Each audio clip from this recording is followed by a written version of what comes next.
엄마, 우리 집이 좁아서 요양원 알아봤어. 75살 영숙 씨는 자식들한테 3억을 줬습니다. 그런데 다리를 다쳐서 도움을 요청했더니 돌아온 건 이 말이었습니다. 영숙 씨는 요양원 창가에 앉아 생각합니다. 어디서부터 잘못된 걸까요? 평생 일만 했고 자식들만 생각하며 살았는데 정작 본인을 위해서는 아무것도 안 했습니다. 하고 싶었던 것들, 가고 싶었던 곳들 다 미뤘고 나중에 하면 된다고 생각했는데 그 나중은 오지 않았습니다. 재산까지 다 내주며 사랑받으려 했지만 돌아온 건 외로움뿐이었습니다. 오늘은 영숙 씨가 평생 후회하는 5가지 실수와 여러분이 이런 후회 안 하려면 어떻게 해야 하는지 구체적인 방법까지 알려드리겠습니다. 구독과 좋아요 눌러주시면 이런 이야기를 더 자주 나눌 수 있습니다. 지금부터 시작합니다. 첫 번째, 일만 하며 살았던 시간. 영숙 씨는 20살에 결혼했습니다. 신혼 1년 만에 남편과 작은 식당을 열었고 새벽 5시에 일어나 장을 보러 갔습니다. 재료 손질하고 육수 끓이기 무섭게 가게 문을 열었습니다. 손님 받고 설거지하고 정신없이 일하다 가게 정리하면 밤 11시가 넘었습니다. 그렇게 30년을 일했습니다. 아이들 학교 보낼 때도 쉬지 않았고 명절에도 가게를 열며 악착같이 살았습니다. 친구들과 모임이 있어도 여행을 가자고 해도 그저 가게를 비우면 손님을 놓친다고 생각했습니다. 몸이 아파도 참았고 병원 갈 시간도 아까웠습니다. 50대 중반부터 허리가 아프기 시작했고 오래 서 있으면 다리가 저렸습니다. 그래도 계속 일했습니다. 자식들 대학 보내야 했고 결혼 자금도 모아야 했으니까요.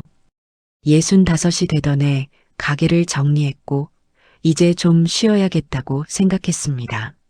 하지만 막상 가게 문을 닫으니 몸이 말을 안 들었습니다. 허리 디스크가 심해져서 오래 앉아있기 힘들었고 무릎 관절도 나빠져서 계단 오르기가 어려웠습니다. 병원에서는 젊었을 때부터 무리해서 그렇다고 했습니다. 집에만 있으니 하루가 너무 길었습니다. 아침에 일어나도 할 일이 없었고 평생 바쁘게 살다가 갑자기 멈추니 허전했습니다. 텔레비전을 켜고 채널을 돌렸는데 무료했고 졸다가 깨면 또 텔레비전을 봤습니다. 하루 종일 집에서 텔레비전만 보는 것 같았고 저녁이 되면 하루 종일 뭐 했나 싶었습니다. 아무것도 한 게 없는 것 같았습니다. 일하는 것 빼고는 할 줄 아는 게 없었고 취미도 없었고 그냥 일만 하며 살아왔습니다. 은퇴하니 영숙 씨라는 사람이 사라진 것 같았습니다. 심리학 연구에 따르면 은퇴 후 무기력증을 겪는 사람들은 대부분 일 외에 정체성이 없던 사람들이라고 합니다. 일만 하다가 갑자기 멈추면 삶의 의미를 잃게 되는데 이런 사람들의 패턴은 명확합니다. 일이 전부였고 일 외에는 아무것도 안 했다가 은퇴하면 무너집니다. 정약용 선생은 이런 말을 남겼습니다. 하루하루를 소중히 여겨라. 지나간 시간은 다시 오지 않는다. 일만 하는 삶은 충실해 보이지만 사실은 텅 빈 삶입니다. 돈을 벌고 가족을 먹여 살리는 것도 중요하지만 나 자신을 잃어버리면 안 되는데 정약용은 유배지에서도 책을 읽고 글을 썼으며 아무리 바빠도 자기 성찰의 시간을 가졌습니다.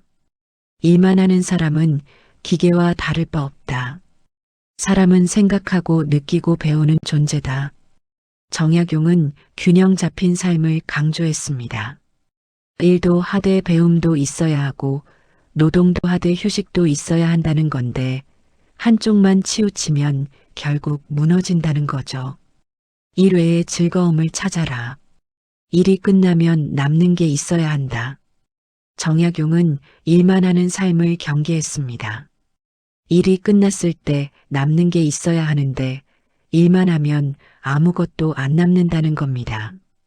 그래서 일하면서도 취미를 가지고 배우고 즐겨야 한다는 거죠. 그렇다면 어떻게 해야 할까요? 첫째, 아직 일하고 있다면 지금부터라도 취미를 만드세요. 은퇴하고 나서 시작하면 늦고 일하면서 조금씩 시작해야 은퇴 후에도 계속할 수 있습니다. 바쁘더라도 일주일에 2시간만 투자하세요. 둘째, 일 외에 정체성을 만드세요. 나는 식당 주인이 아니라 노래 부르는 사람, 그림 그리는 사람, 산에 가는 사람이기도 해야 하는데 여러 정체성이 있으면 하나 잃어도 무너지지 않습니다. 셋째, 친구를 만드세요. 일하느라 친구 못 만났다면 이제라도 만나고 취미 활동하면서 친구도 생기면 그 친구들이 은퇴 후 외로움을 막아줍니다. 넷째, 건강 관리를 미루지 마세요. 일하느라 건강 챙기지 못했다면 지금이라도 챙기고 은퇴하고 나서 몸 망가지면 아무것도 못하니 일주일에 3번만이라도 운동하세요. 다섯째, 1년에 한 번은 쉬세요. 명절에도 일하지 말고 1년에 한 번은 가게 문 닫고 쉬세요. 여행 가거나 그냥 집에서 쉬어도 되는데 쉬는 법을 배워야 은퇴 후에도 쉴 수 있습니다. 여섯째, 은퇴 준비를 미리 하세요. 50대부터 은퇴 후 뭐 할지 생각하고 갑자기 은퇴하면 무너지니 천천히 준비하면서 줄여가야 합니다. 일곱째, 작은 즐거움을 찾는 연습을 하세요.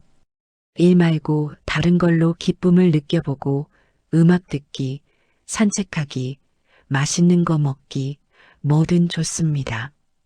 일이 아니어도 행복할 수 있다는 걸 경험하세요. 정약용은 이렇게도 말했습니다. 사람은 쉬어야 멀리 간다. 쉬지 않고 달리면 중간에 쓰러진다.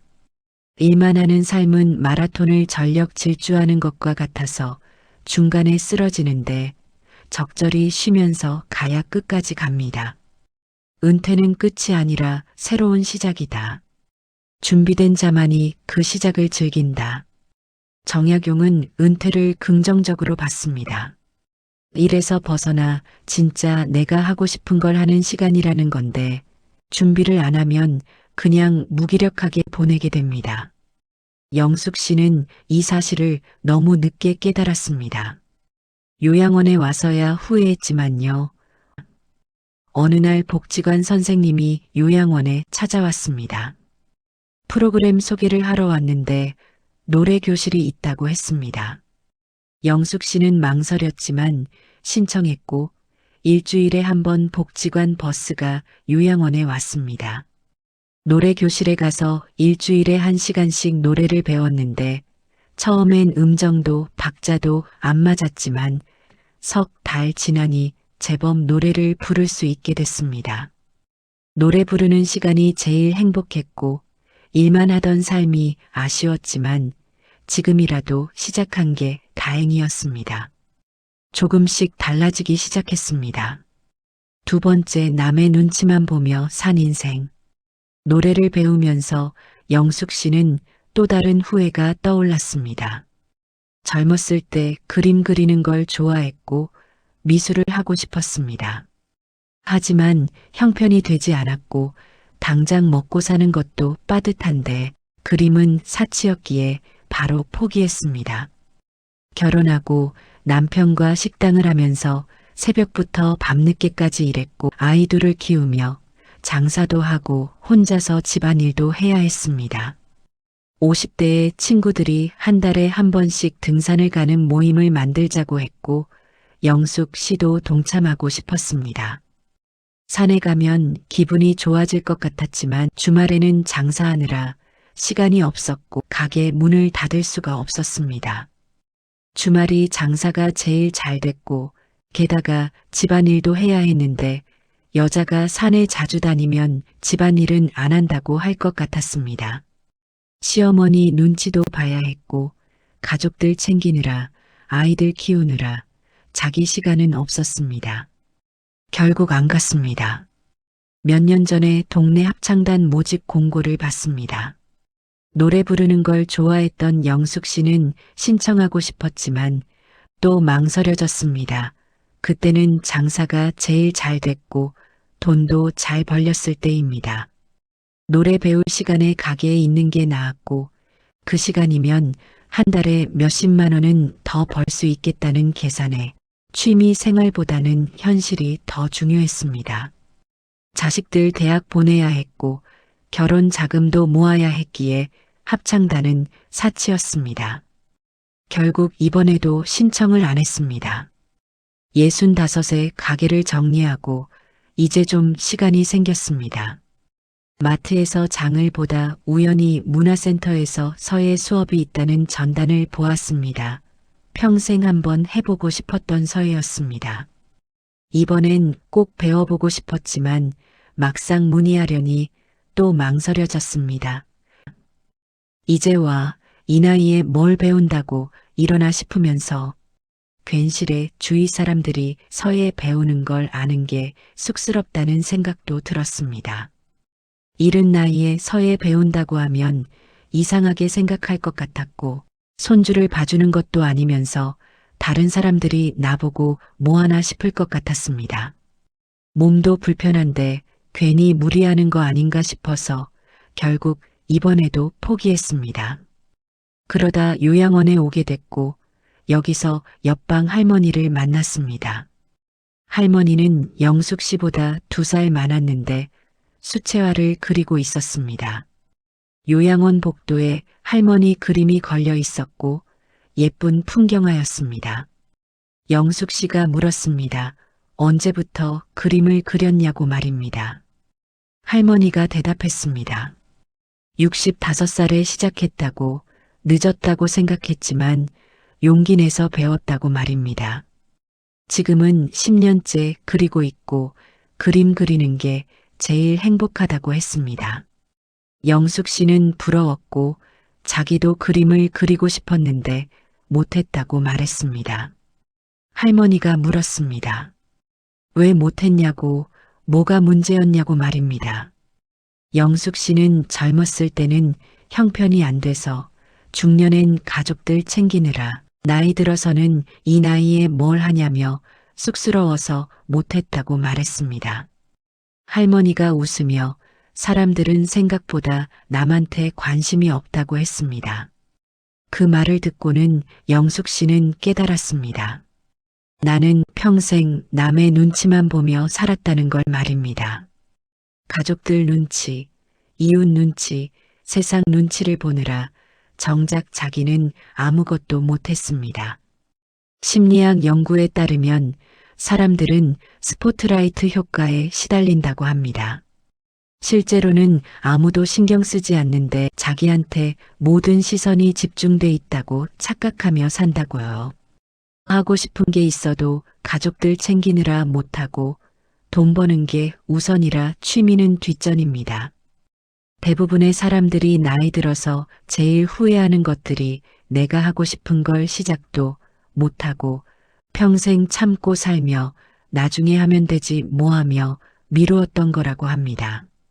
정약용 선생은 이런 말을 남겼습니다. 세상 사람 모두를 만족시킬 수는 없다.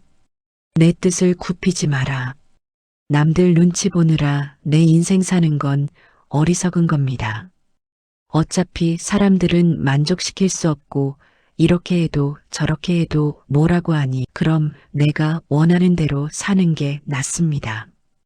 정약용은 유배 갔을 때 주변 눈치 보지 않았고 귀양간 죄인이라고 움츠러들지 않았습니다. 당당하게 책 읽고 글 쓰고 백성들을 가르쳤습니다. 남의 평가에 흔들리는 자는 자기 길을 잃는다. 내 길은 내가 정한다. 정약용은 자기 확신이 있었고 남들이 뭐라 하든 자기가 옳다고 생각하는 일을 했는데 그래서 위대한 업적을 남길 수 있었습니다. 늙어서 시작하는 게 부끄러운 게 아니다. 시작도 안 하고 후회하는 게 부끄러운 것이다. 정약용은 배움에 나이가 없다고 강조했습니다. 70에 시작해도 80에 시작해도 늦지 않고 부끄러워할 필요 없으며 오히려 그게 용기 있는 행동이라 했습니다. 젊었을 때는 형편 때문에, 중년엔 가족 때문에 못했다면 이제는 나를 위해 살아라. 정약용은 인생의 단계를 이해했습니다. 젊었을 때는 어쩔 수 없이 포기하는 것들이 있지만 나이 들어 여유가 생기면 나를 위해 써야 한다는 건데 그게 자기한테 주는 보상입니다. 그렇다면 어떻게 해야 할까요? 첫째, 하고 싶은 것 목록을 만들어서 평생 하고 싶었지만 현실의 벽에 부딪혀 하지 못한 것들을 적어보세요. 그림, 노래, 악기, 운동, 뭐든 좋고 적어놓고 보면 생각보다 많을 겁니다. 둘째, 그중 하나만 선택해서 시작하세요. 전부 다 할 필요 없이 제일 하고 싶은 것 하나만 선택해서 내일 당장 신청하세요. 셋째, 쑥스러운 마음을 버리세요. 아무도 당신을 이상하게 보지 않고 오히려 용기 있다고 생각하니 당당하게 시작하세요. 넷째, 시작하면 주변에 말하고 숨기지 마세요. 나 지금 그림 배운다, 노래 배운다고 당당하게 말하세요. 부끄러워할 일이 아닙니다. 다섯째, 비난하는 사람은 무시하세요. 꼭 한두 명은 이제 와서 뭐하냐, 돈 아깝다고 하지만 듣지 마세요. 그 사람들은 자기도 못하니까 시기하는 겁니다. 여섯째, 같은 길 가는 사람들과 어울리세요. 수업 가면 비슷한 나이대의 사람들도 많고 관심사가 같은 사람들과 친해져서 서로 격려하고 응원하세요. 같이 가면 외롭지 않습니다. 일곱째, 작은 성취를 즐기세요. 처음엔 서툴지만 그게 당연하고 조금씩 실력이 늘어가는 그 과정을 즐기세요. 완벽할 필요 없습니다.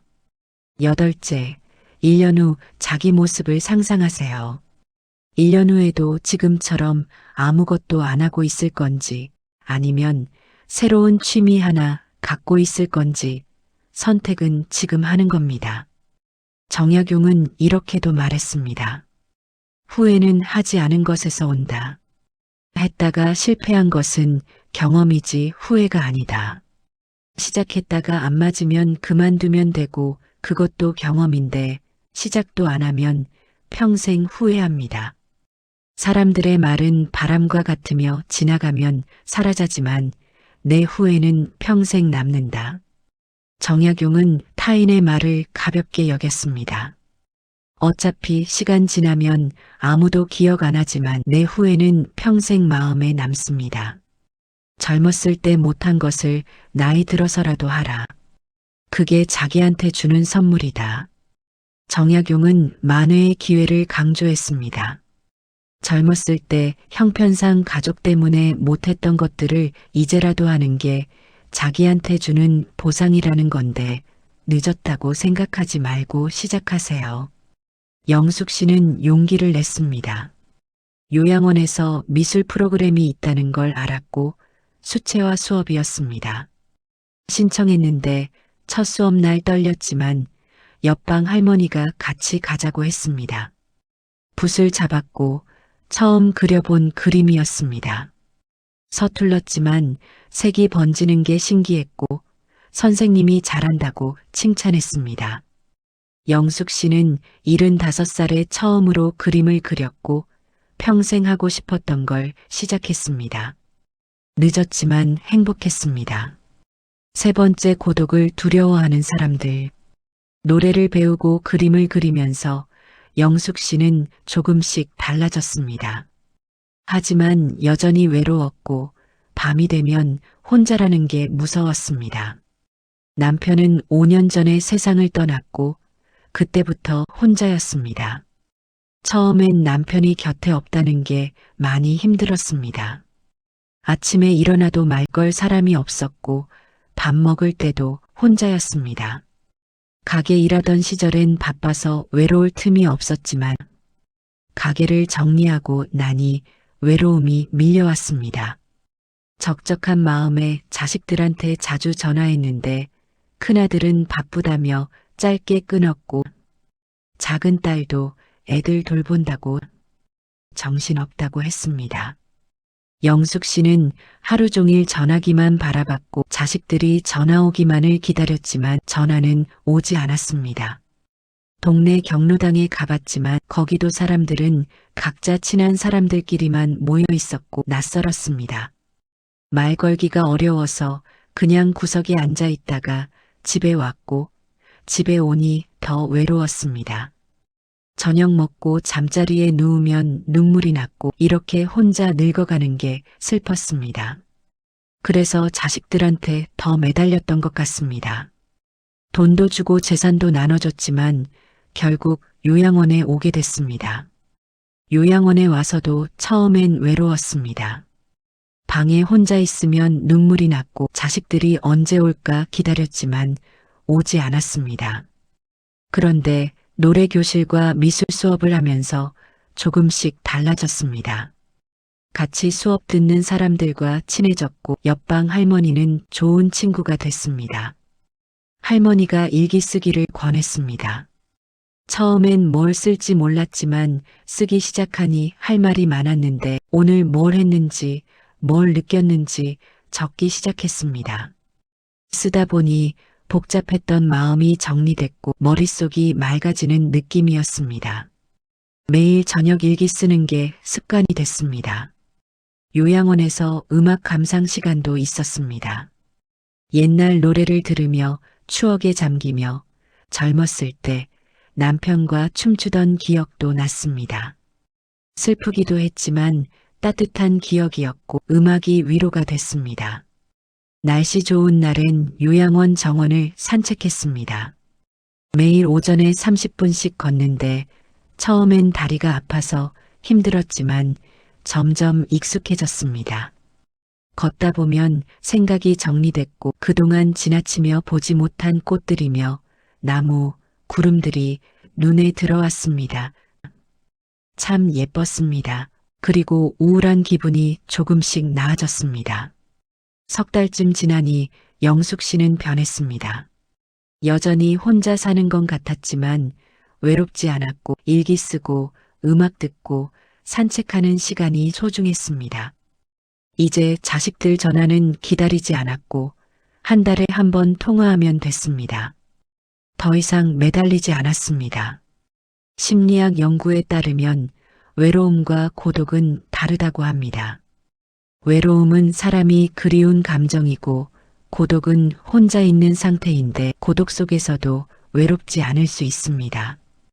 이런 사람들의 패턴은 명확합니다. 혼자 있는 걸 견디지 못하고 누군가와 계속 함께 있으려고 하지만 그럴수록 더 외로워집니다. 정약용 선생은 이런 말을 남겼습니다. 혼자 있을 때 자신을 만난다. 고독은 두려운 게 아니라 성장의 기회다. 정약용은 18년 동안 유배 생활을 했고 가족과 떨어져 혼자 살았습니다. 외로웠을 텐데 그 시간을 낭비하지 않고 책을 읽고 생각하고 글을 썼는데 고독한 시간이 오히려 성장의 시간이 됐습니다.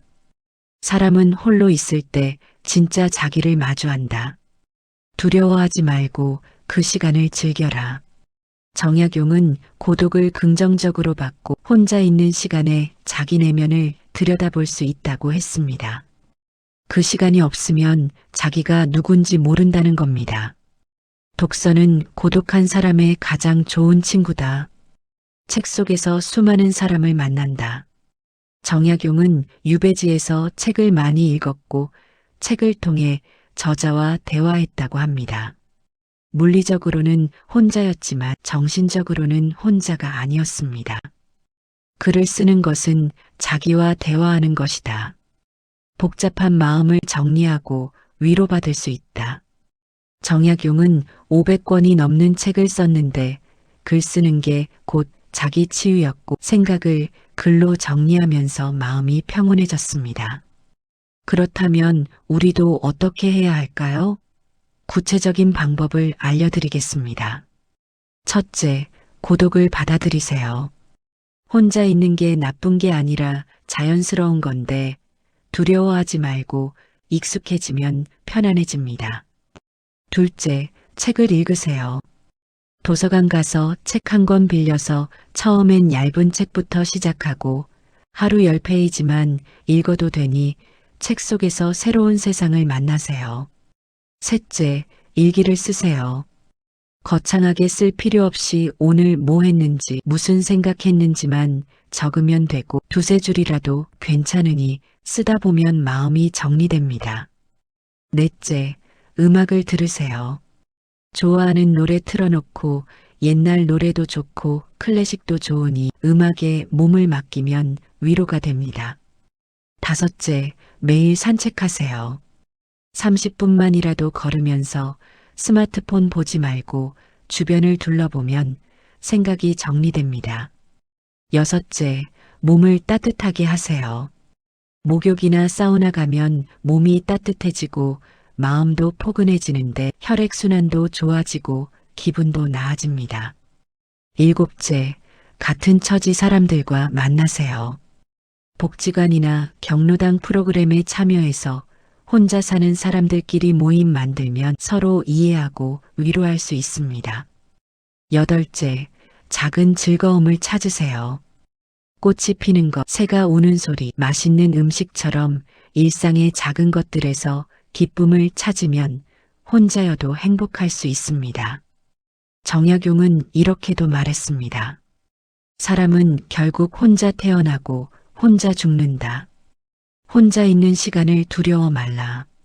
누구나 결국은 혼자이고 그걸 받아들여야 하는데 두려워하지 말고 편안하게 받아들이세요. 나 하나로 충분하다는 것을 깨달을 때 진정한 자유가 온다. 정약용은 자기 충족을 강조했습니다. 남한테 의지하지 않아도 되고 나 자신으로 충분한데 그걸 깨달으면 자유로워집니다. 영숙 씨는 이제 혼자 사는 게 익숙해졌습니다. 외롭지 않고 매일 일기 쓰고 산책하며 요양원 친구들도 생겼습니다. 혼자만의 시간도 소중하고 사람 만나는 시간도 즐거운데 균형을 찾았습니다. 자식들한테 더 이상 매달리지 않고 나 자신으로 충분했습니다. 네 번째, 재산 증여의 함정. 영숙 씨가 요양원에 오게 된 가장 큰 이유는 재산 때문이었습니다. 가게를 정리하고 평생 모은 돈이 5억 원 정도 있었는데 남편과 식당하며 한 푼, 두 푼 모은 돈이었습니다. 남편이 세상 떠나고 혼자 남았을 때 외로웠고 자식들이 찾아오면 너무 반가웠습니다. 어느 날 큰아들이 왔습니다. 사업 자금이 필요하다며 친구랑 사업 시작하는데 돈이 모자란다고 1억만 빌려달라고 했습니다. 영숙 씨는 고민했지만 큰아들이니까 도와줘야겠다 생각했고 1억 원을 줬습니다. 아들은 고맙다며 곧 갚겠다고 했습니다. 1년이 지났지만 돈은 갚지 않았고 사업이 잘 안 된다고 했습니다. 영숙 씨는 그러려니 했습니다. 2년 후 작은 딸이 왔습니다. 집을 사는데 돈이 부족하다며 2억만 도와달라고 했고 영숙 씨는 또 고민했습니다. 하지만 딸도 도와줘야겠다고 생각했고 2억 원을 줬습니다. 딸과 사위는 고맙다며 나중에 꼭 갚겠다고 했습니다. 영숙 씨한테 남은 돈은 2억 원이 됐는데 집값 빼고 현금이 2억이었습니다.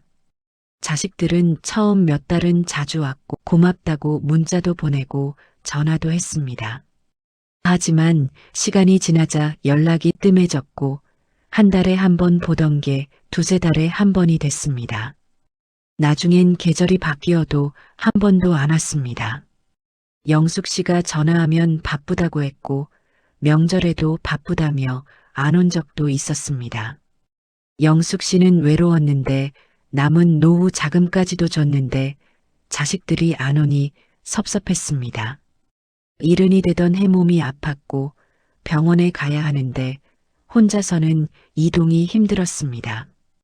큰아들한테 전화했지만 여전히 바쁘다고 같이 못 간다 했고 작은 딸은 애들 학원 보내야 한다며 못 간다고 했습니다. 영숙 씨는 택시를 타고 혼자 병원에 다니며 괜시레 슬펐습니다. 그러다 영숙 씨가 베란다에서 빨래를 널다 미끄러져 다리를 다쳤고 수술을 해야 했습니다. 자식들한테 연락했지만 이번에도 큰아들은 회사 일 때문에 못 간다고 했고 며느리는 기대도 하지 않았습니다. 작은 딸은 남편이 출장 가서 애들 봐야 한다고 했습니다. 영숙 씨는 혼자 수술을 받았고 퇴원 후에도 병실엔 혼자였습니다. 퇴원 후 집에서 회복할 때는 그나마 자식들이 일주일에 한 번씩 잠깐 들렀습니다. 집에서 혼자 회복했는데 자식들은 일주일에 한 번씩 잠깐 들렀습니다. 얼굴만 비추고는 집에 가기 바빴지만요. 결국 요양원에 오게 됐는데 여전히 방문은 거의 없었습니다. 영숙 씨는 깨달았습니다. 자식들이 돈을 받고 나서 변했다는 걸, 그 돈들이 고마움보다 당연하게 받아들였다는 것을요. 오히려 남아있던 재산까지도 생각하고 있었다는 걸 깨달았습니다. 요양원에 와서 옆방 할머니한테 이 이야기를 했고 할머니가 말했습니다. 자기는 재산을 절대 안 준다고 죽을 때까지 자기가 관리한다고 했습니다. 영숙 씨는 후회했습니다. 재산을 미리 줬던 걸 말이죠. 남은 돈으로 노후를 준비해야 하는데 빠듯했습니다. 요양원 비용도 자식들이 내고 있지만 언제까지 낼지 모르고 자식들한테 의지할 수도 없었습니다. 이미 돈 다 줬으니 자식들은 책임감이 없었습니다. 심리학 연구에 따르면 미리 재산을 증여하면 가족관계가 나빠진다고 합니다. 받는 사람은 당연하게 여기고 책임감이 사라진다고 하는데 주는 사람은 기대와 실망 사이에서 괴로워한다고 합니다. 부모는 재산을 주면 자식이 잘해줄 거라고 착각하지만 현실은 다릅니다. 돈을 받고 나면 오히려 멀어집니다. 정약용 선생은 이런 말을 남겼습니다. 재산을 서둘러 주지 마라. 죽을 때까지 관리하는 게 지혜다. 정약용은 재산 관리를 신중하게 하라고 강조했습니다.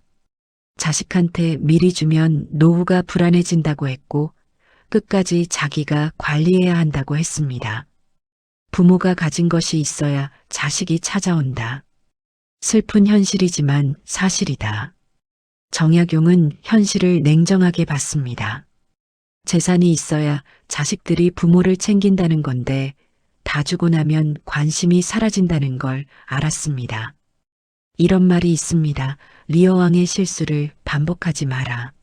재산 주고 버림받은 왕의 비극을 기억하라. 리어 왕은 왕국을 딸들한테 나눠줬는데 딸들은 처음엔 효도했지만 왕국을 받고 나서는 아버지를 버렸습니다. 리어 왕은 비참하게 죽었습니다. 자식에게 짐이 되지 않으려면 스스로 노후를 준비하라. 자식 믿지 말고 자기 힘으로 살아라. 정약용은 자립을 강조했습니다. 자식한테 의지하려고 하지 말고 스스로 노후를 준비해야 한다는 거죠. 그렇다면 우리는 어떻게 해야 할까요? 구체적으로 방법을 알려드리겠습니다.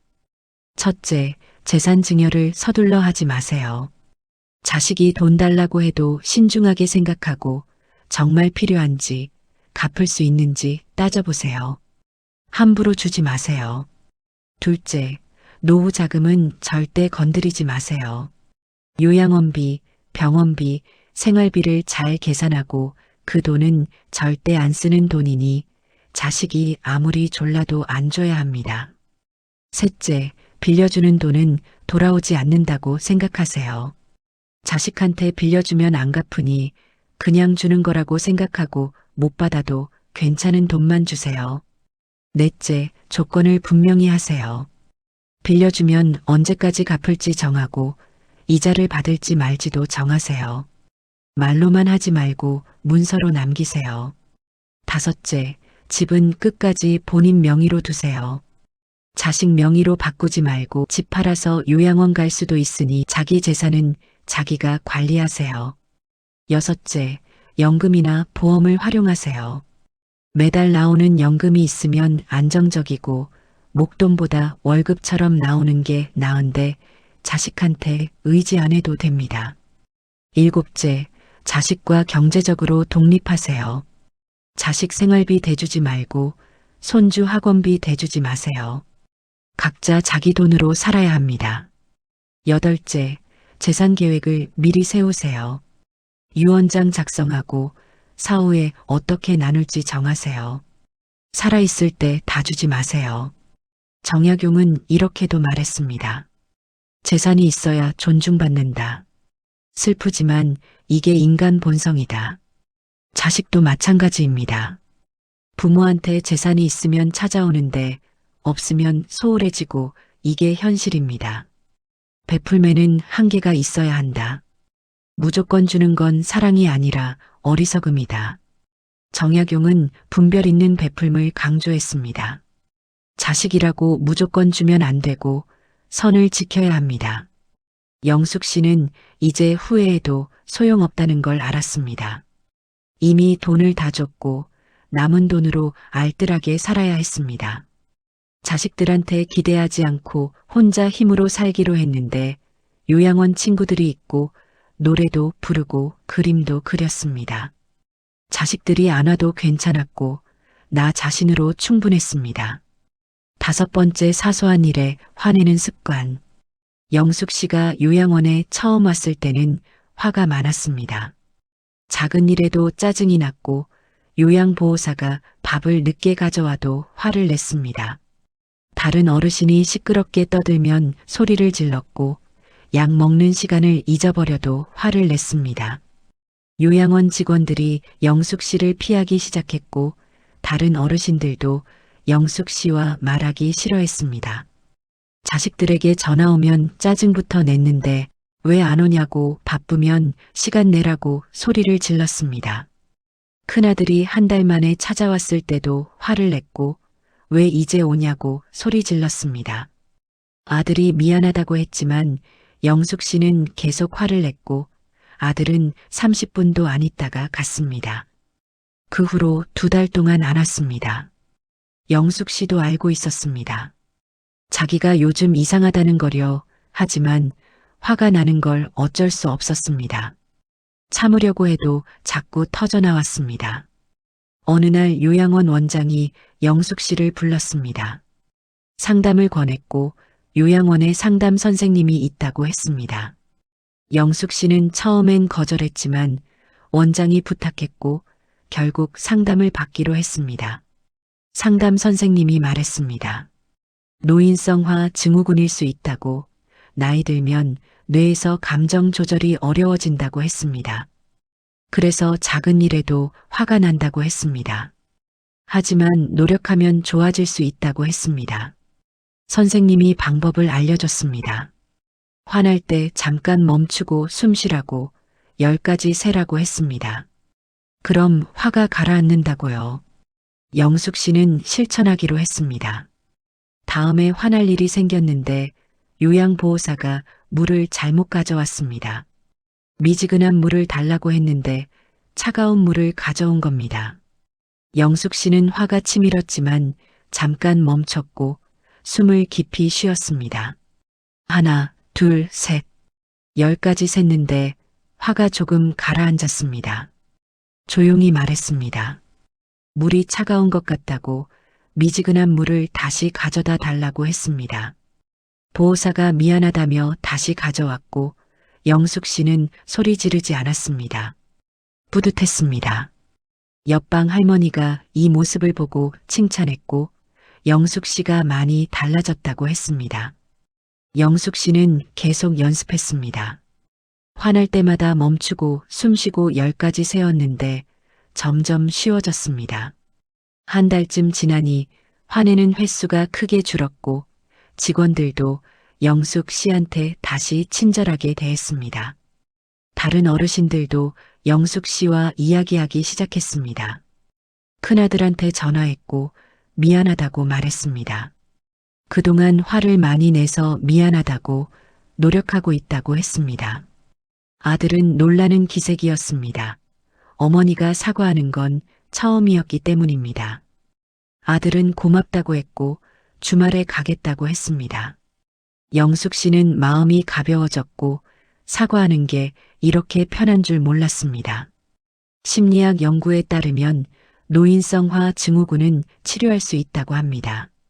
스스로 인식하고 노력하면 좋아진다고 하는데 가족관계도 회복할 수 있다고 합니다. 이런 사람들의 패턴은 명확합니다. 나이 들수록 참을성이 줄어들고 작은 일에 화내면 가족이 떠나가며 혼자 남게 됩니다. 정약용 선생은 이런 말을 남겼습니다. 화를 다스리는 자가 진정 강한 자다. 분노는 자신을 해친다. 정약용은 감정 조절의 중요성을 강조했습니다. 화내면 상대방보다 자기가 더 다친다는 걸 알았고 참는 게 이기는 겁니다. 작은 일에 화내지 마라. 큰일 앞에서 무너진다. 정약용은 사소한 일에 에너지 낭비하지 말라고 했습니다. 작은 일로 화내면 정작 중요한 일에 대처 못한다는 건데 여유를 가져야 합니다. 나이 들수록 온화해져야 한다. 화 많은 노인은 외롭게 늙는다. 정약용은 노년의 태도를 강조했습니다. 나이 들수록 부드러워져야 한다는 건데 화내면 사람들이 떠나간다는 걸 알았습니다. 감정은 연습으로 다스릴 수 있다. 매일 조금씩 참는 연습을 하라. 정약용은 감정 조절을 기술로 봤습니다. 타고나는 게 아니라 연습하는 거라는 건데 매일 조금씩 노력하면 가능하다는 거죠. 그렇다면 우리는 어떻게 해야 할까요? 구체적으로 방법을 알려드리겠습니다. 첫째, 화날 때 멈추세요. 즉시 반응하지 말고 잠깐 멈추고 숨 쉬고 10까지 세세요. 둘째, 왜 화나는지 생각하세요. 정말 화낼 일인지 따져보고 작은 일이면 넘어가세요. 에너지 낭비하지 마세요. 셋째, 부드럽게 말하는 연습을 하세요. 소리 지르지 말고 조용히 차분하게 말하고 목소리 톤을 낮추세요. 넷째, 사과하는 법을 배우세요. 잘못하면 미안하다고 하고 자존심 때문에 참지 마세요. 사과하는 게 더 멋집니다. 다섯째, 스트레스를 풀 방법을 찾으세요. 산책하고 운동하고 취미 생활하세요. 여섯째, 외로움을 해결하세요. 혼자 있으면 더 예민해지니 사람들 만나고 복지관 프로그램 참여하세요. 일곱째, 필요하면 전문가 도움 받으세요.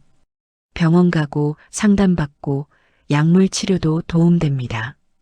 여덟째, 가족들한테 이해를 구하세요. 노력하고 있다고 말하고 도와달라고 하고 함께 해결하세요. 정약용은 이렇게도 말했습니다. 온화한 노인이 존경받는다. 화 많은 노인은 두려움의 대상일 뿐이다. 가족들이 당신을 사랑하길 원하나요? 아니면 무서워하길 원하나요? 온화해지세요. 인생 마지막은 평온해야 한다. 화내며 늙지 마라. 정약용은 평온한 노년을 강조했습니다. 인생 마지막까지 화내며 살면 비참한데 평온하게 마무리하세요. 영숙 씨는 이제 많이 변했습니다. 화내는 횟수가 크게 줄었고 요양원에서 인기가 많아졌습니다. 직원들도 영숙 씨를 좋아하고 다른 어르신들도 친하게 지냈습니다. 자식들도 다시 찾아오기 시작했고 한 달에 한 번은 꼭 왔습니다.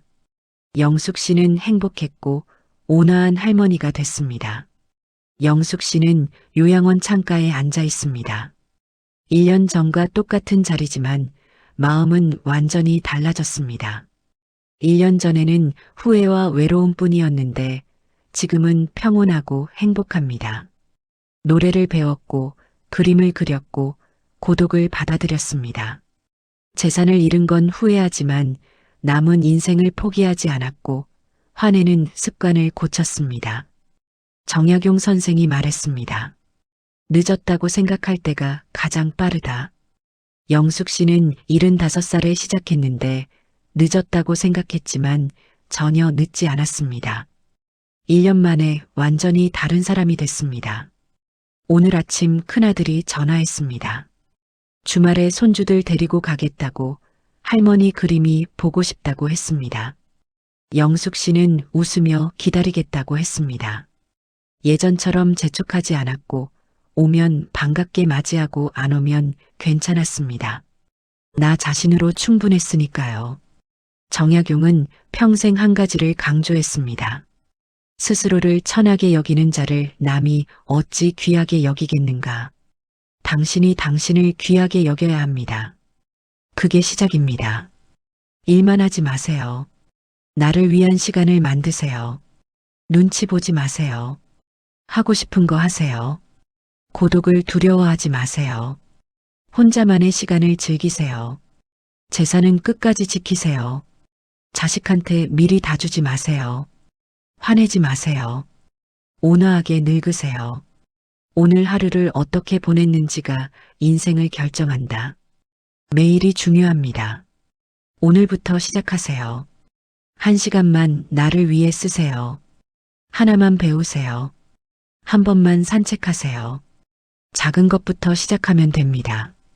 1년 후 당신은 완전히 달라져 있을 겁니다. 영숙 씨처럼 말입니다. 후회는 하지 않은 것에서 온다.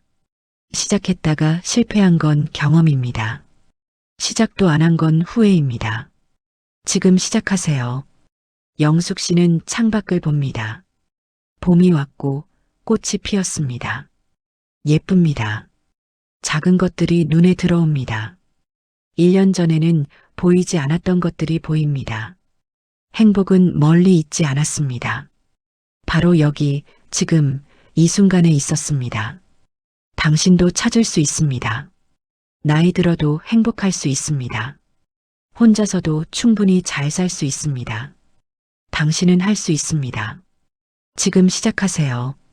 영숙 씨처럼.